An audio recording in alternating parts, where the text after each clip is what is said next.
ce qui m'intéresse surtout dans ce cadre, c'est la filière, c'est-à-dire toute la chaîne avec les maillons, mais la chaîne entre les puits de production, les mines, si tu veux, là où on va exploiter les matières premières.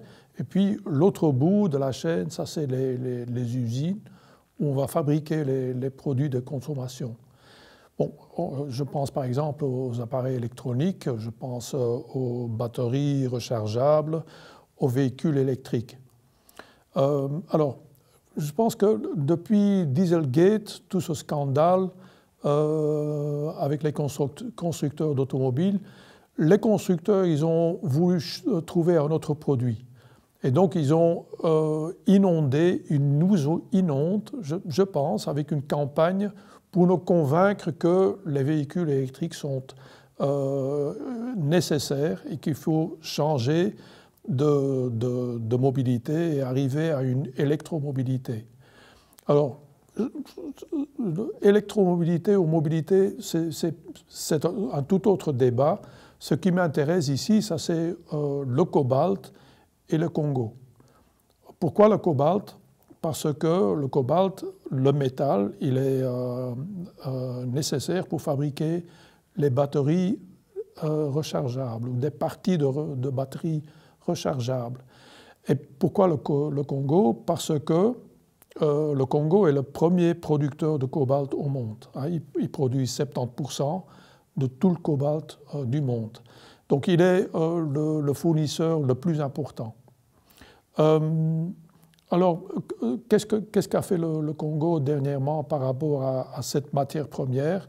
Ils ont introduit une nouvelle législation, si tu veux, donc un code minier pour être certain que les exportations de ce métal soient un vrai bénéfice pour le pays, pour éviter que des capitaux des entreprises étrangères sortent librement, presque librement du pays.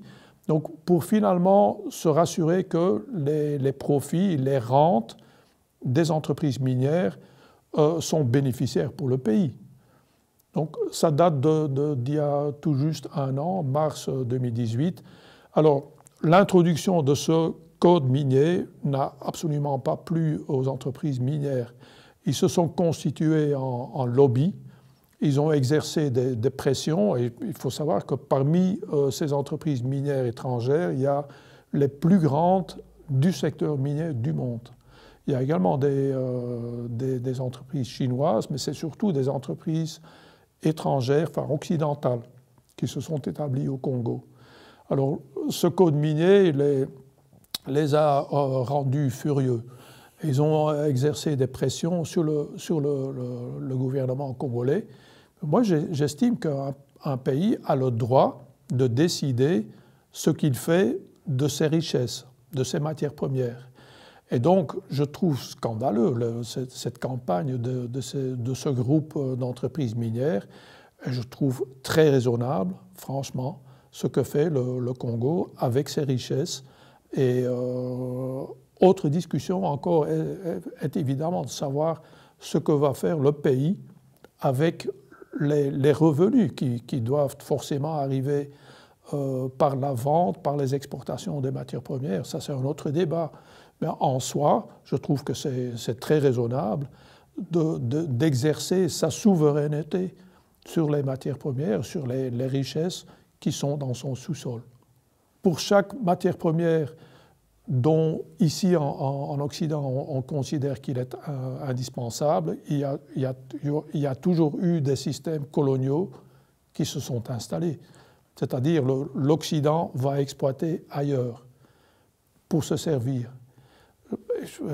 Jusqu'à présent, c'est une répétition de ce type, de ces systèmes coloniaux qu'on a vus. Et donc, à mon avis, c'est au peuple, au pays souverain de se libérer de ce type d'exploitation et de ce modèle, entre guillemets, économique.